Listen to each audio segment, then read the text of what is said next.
I was asked this evening to talk about a subject that has received a great deal of attention, especially in the West, in the last 2 decades. The subject is India and the world. And it's a subject that has received attention because of the dramatic progress that has come to international attention since India began its reforms in 1991. At long last, there is the expectation in the international community that India will finally take its place in the pantheon of great powers. And with this expectation has often come the belief that India must now begin to start making great contributions to the international system and on the international stage. And very often, when India finds itself unable to make the contributions that are expected of others, a certain degree of disenchantment and disappointment sets in. And the question is often asked about whether this is the India we want to see in the world. What I want to propose this evening is that this way of thinking about India and its rise to greatness is fundamentally inadequate, because the measures of India's success have to be somewhat different than the facile expectations that today populate the international community. I want to spend a few minutes this evening, therefore, advancing 3 propositions that I will first assert and then slowly walk you through in the hope of trying to convey that when one thinks of India's success, there is something far more fundamental that is at stake than simply what India can and cannot do on the international stage right now. And so what are those propositions?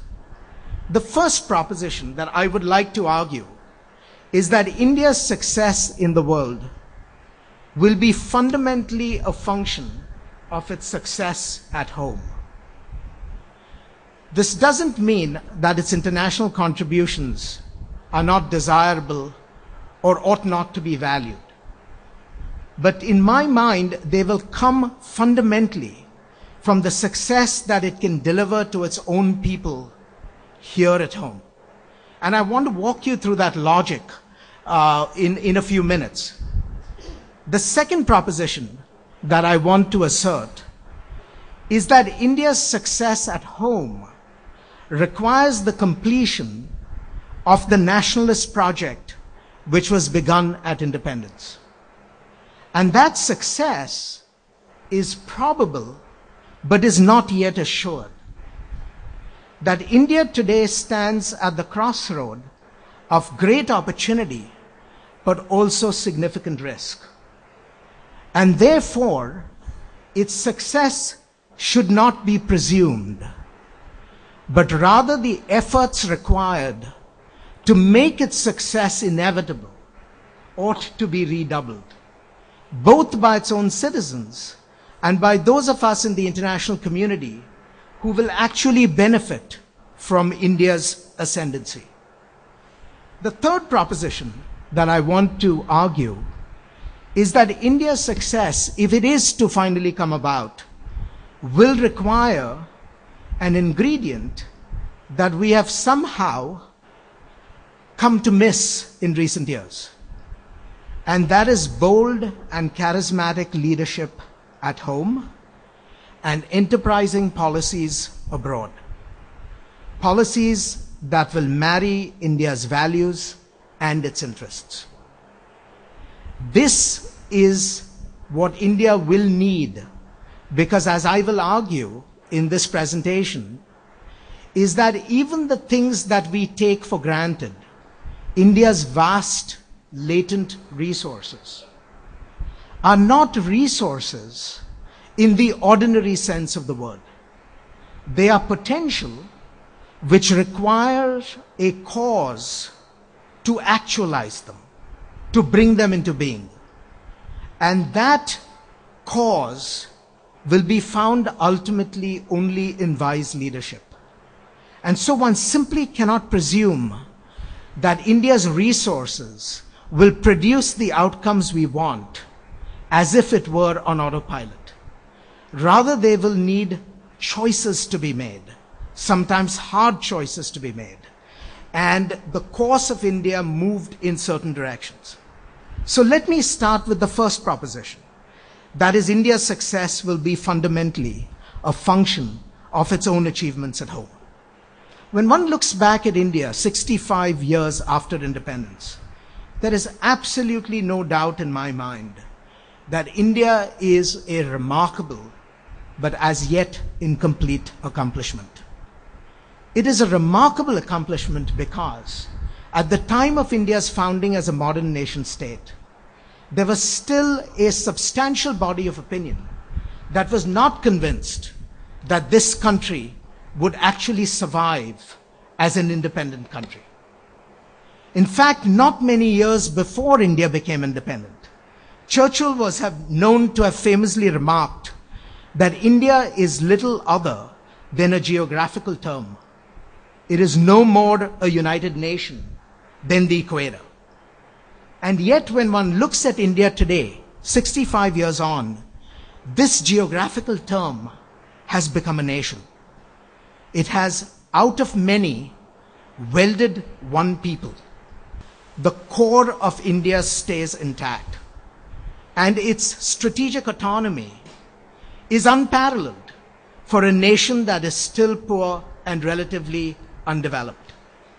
One of the great pleasures I had when we were negotiating the civilian nuclear agreement with India was to see how a country like India, which otherwise has so many disadvantages politically, still had a diplomatic class that was more than capable of standing their own in negotiations with a superpower. How India's diplomats actually did the country proud. And so when one looks back, one begins to recognize that there have been remarkable achievements which could not have been foreseen at a time when India became independent. Now, this, of course, has given rise to the belief that therefore India is now a great power invading. And that is true.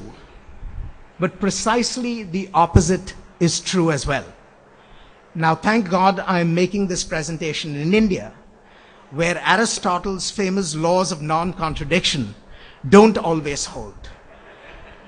As Joan Robinson once said, the frustrating thing about India, and the illuminating thing as well, I may add, is that whatever you can rightly say about India, the opposite is also true. And so to assert that India is a great power invading also requires us, in the service of truth, to admit that there is a part of India which is far from being a great power. And my point is that it will finally cross this divide only when it can demonstrate comprehensive success at home. And very importantly, particularly from the point of view of the international community and the world, it is important that India demonstrate that success at home. Because if there is anything that matters to the international community, it is to appreciate that there are certain universal values that transcend all peoples, irrespective of their geography, irrespective of their location, irrespective of their culture, and irrespective of their stage of development. And for India to succeed would provide the proof that in fact such universal values exist. That a country does not have to be white, that a country does not have to be rich, that a country does not have to be homogeneous in order to be able to create a political order that is fundamentally rooted in a respect for persons, that is capable of pursuing justice and is capable of bringing a system of government in place that allows individuals to flourish. In the West, we often think that this is a Western inheritance. And so for India to prove by its success that this inheritance is truly universal is actually a contribution that India can make to the success of the Western project writ large. And so even if you are a parochial Westerner, it is very important for the success of democracy and for the success of the universal value of the respect for persons that India succeed as a thriving, democratic, and liberal society. And so I go back to re-emphasizing the point that I began with. India's success at home is fundamentally important, not only for its own people, although that is clearly the most important consequence in the first instance, but equally for the success of the creation of a cosmopolitan political order worldwide. So we are left to ask ourselves two questions. What does success entail? And is this success inevitable where India is concerned? To which I would argue that in the Indian case, success entails completing the nationalist project comprehensively and in its entirety. And that nationalist project was putting in place the trinity of political democracy, liberalism, and development. And when one considers the challenges that are associated with bringing to consummation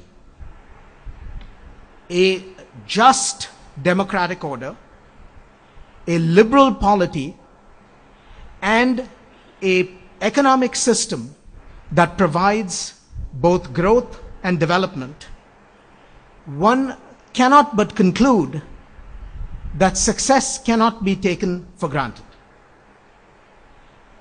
Given India's enormous talent, the nucleus of which is present in this room, in the face of all the young people who will go through this institution, and many thousands of other institutions like this one, there is a high probability that India will succeed.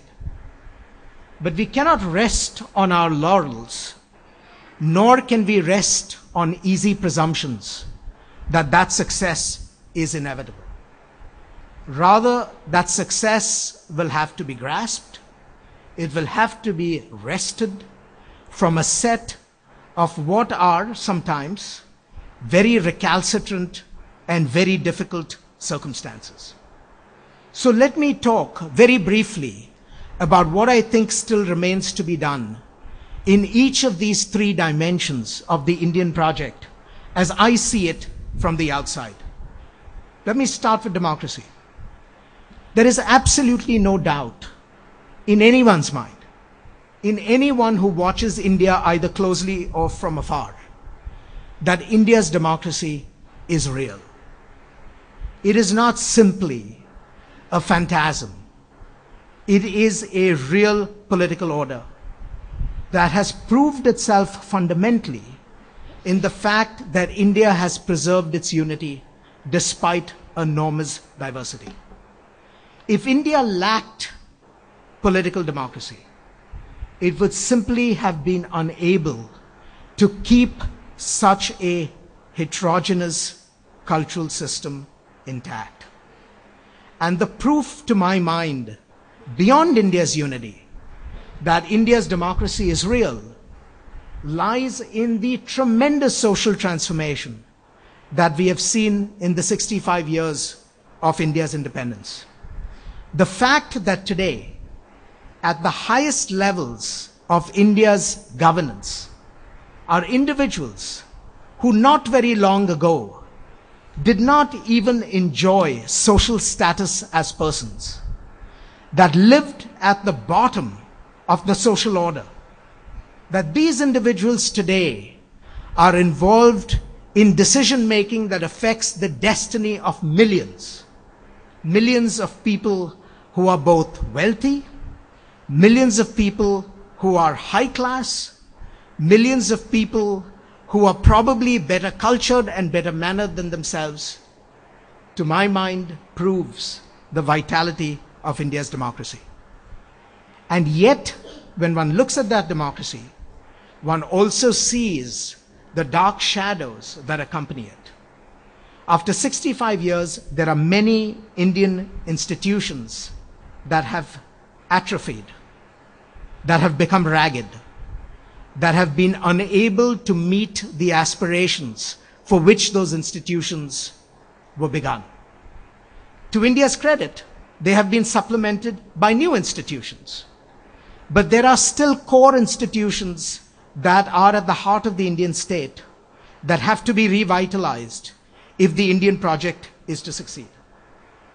It is also true that the great Indian ideals that democracy would permit the full participation of India's masses is still in many ways an elusive ideal. There are large numbers of India's people who are still not full participants in India's democracy, even though they are formally full members of the state. When one looks at liberalism, which was the second dimension of the Indian project, you see the same duality.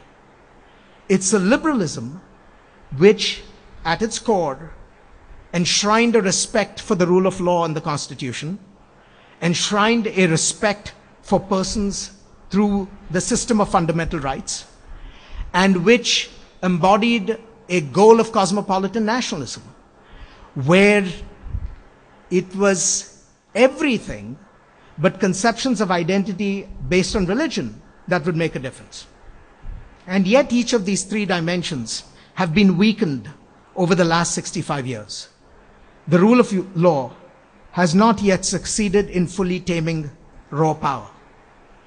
The respect for persons is not yet universal and is still colored by concerns of caste.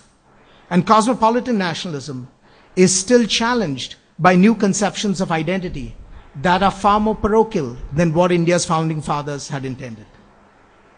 And I don't need to emphasize too strongly that India's development project is still incomplete. All you need to do is walk out of this campus and onto any of the bylanes of India's streets to see that India's market system has still not fully taken root, that people are still not full participants in what India's prosperity should yield it, and that the politics of empowerment, which is what the Indian Constitution had promised its people, has become unfortunately hostage episodically to the politics of entitlement, which saps India's innovation and saps India's strength. And so India's success still requires a lot of work. And progress will be required on all three dimensions: revitalizing democracy, revitalizing liberalism, and revitalizing development. I want to spend a few minutes, though, talking about the third, because to my mind, development is going to be even more important than it has been in the past. Because unless India overcomes its material inadequacies, I think it will be challenged in terms of both its internal cohesion, in terms of its regional environment, and in terms of its international presence. And so I want to talk just very briefly about the challenges that face India with respect to expanding the realm of material success. Now, ironically, even though we are talking about the material realm, the tangible realm, the realm of productivity, the realm of wealth production, the realm of distribution, the biggest threats are often ideational. And what are those threats? There are two that come to mind. The first is the belief that India has vast natural resources that will take care of the problem left to its own devices. And so India's resources, whether it be in people, whether it be in terms of raw materials, whether it be in terms of its technology, somehow this will produce a virtuous outcome without too much intervention. There is a second idea which India unfortunately latched itself to in the first 65 years of its political independence. And that is the struggle to achieve efficient resource allocation in a modern economy cannot be entrusted to markets. It requires the guiding hand of a state. I have real reservations about both these ideational propositions. Let me start with the first. Let me start by boldly stating there is no such thing as natural resources. All resources are ultimately created resources. There are latent resources, to be sure, but the transformation of these latent resources, whether it be the potential in human beings or whether it be the raw materials in the earth, these latent resources become embodied resources. They become tangible resources only through the conscious application of wise public policy. And therefore, the transformation of latent resources into embodied resources, which is going to be essential if India is to overcome the material deficits that handicap its development, is going to require decisions that are made by the state in its entirety. Let me say a few words about the second challenge. When I say that the errors India made in believing that resource allocation cannot be done efficiently by markets, does not mean I'm saying India should rely on markets alone to allocate its resources. I am saying, however, that markets may be insufficient, but they are fundamentally indispensable. If you do not have a functioning and efficient market, no amount of state intervention can compensate for that deficit. And yet the solution going forward cannot be an either-or. It cannot be either a market or the state. Rather, it has got to be the search for that judicious balance that permits the market to do what the market does best, supported by a state that permits the state to do what the state does best. Unfortunately for India, its markets have atrophied because its elites after independence were suspicious of markets. And its state has simultaneously become too strong and too weak. Too strong because it has now a presence in areas where it has no business to be. And too weak because it is very often absent in precisely the areas where it is most necessary.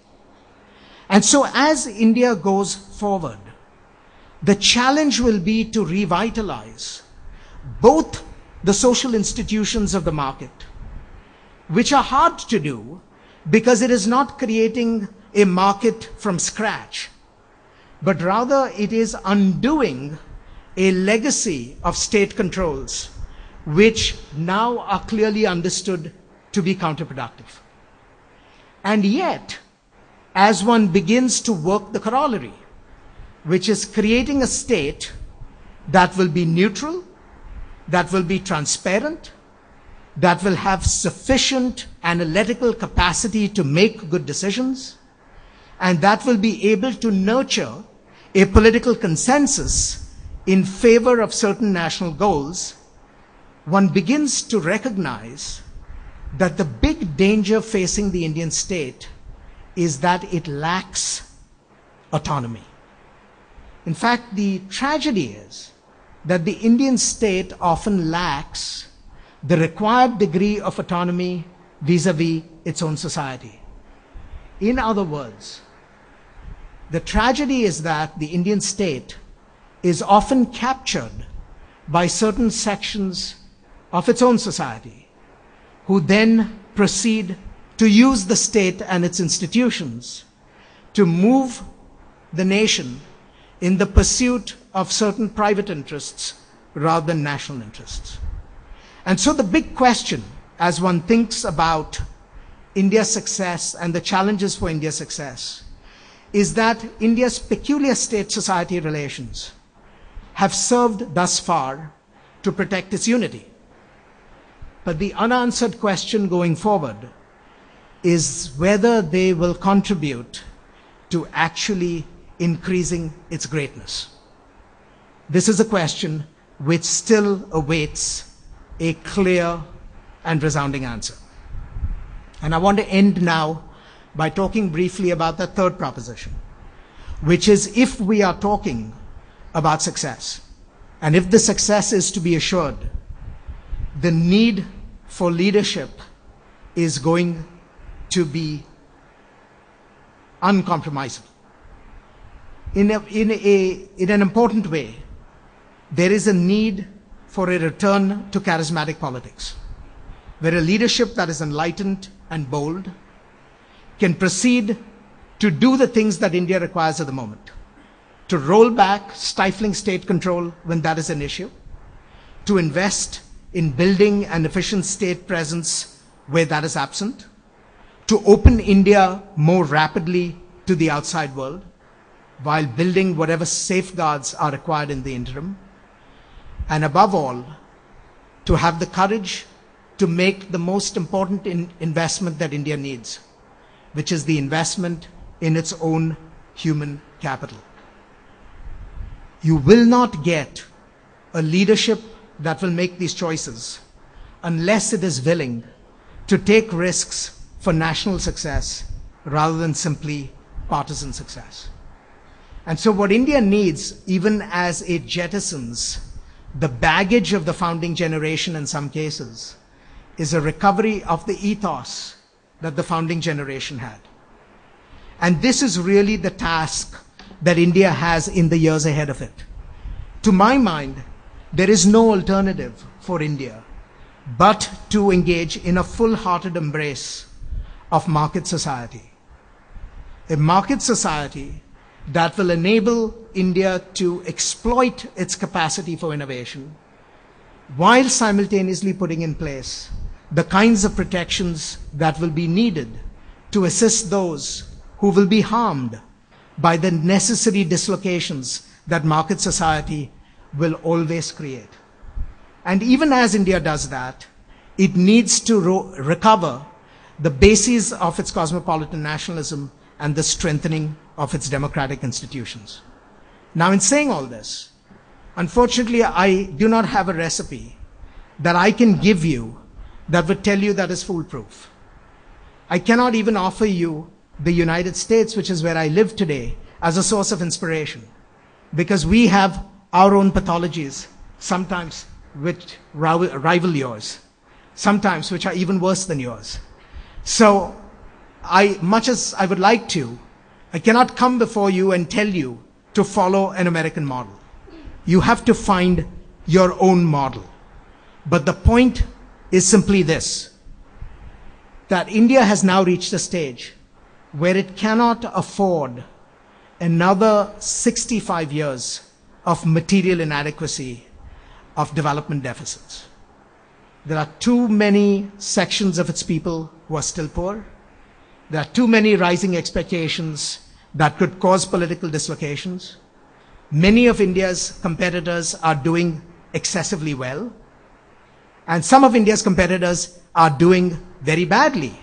But the net result turns out to be the same, that it poses dangers to India which cannot be overcome unless India manages to sustain material success. So what does India need at this point? I think it needs two things that it has to do. The first is that it has to look at the subcontinent, not simply through its own political boundaries, but rather look at the subcontinent as the natural geographic entity that it is, and work towards reunifying the subcontinent, not in a political sense, but in an economic sense. Because India's material success will always be hostage to the weaknesses of its neighbors if it does not find a way to create that rising tide that lifts all boats. And so as India begins to grow, it has to look both within and without. And it has to find a way of going and reaching outside of itself to raise the capacity of the states which surround it, and which very often are threatened by it.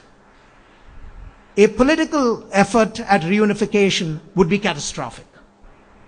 An economic effort at reunification provides only benefits for all the parties concerned. India has to do a second task as well. As it focuses on the reunification of the subcontinent, it has to think of what is necessary to preserve a larger Asian balance of power that protects India's own interests.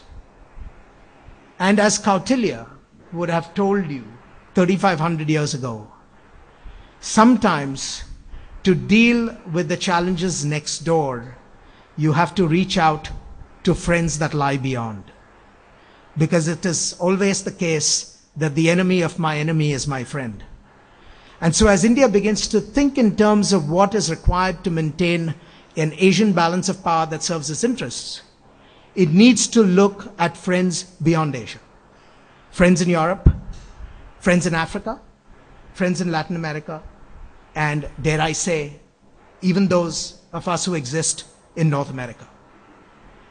If India can bring these two ingredients together in conjunction with the transformations that are taking place at home, the stage would be set for the kind of success that I have been arguing is necessary.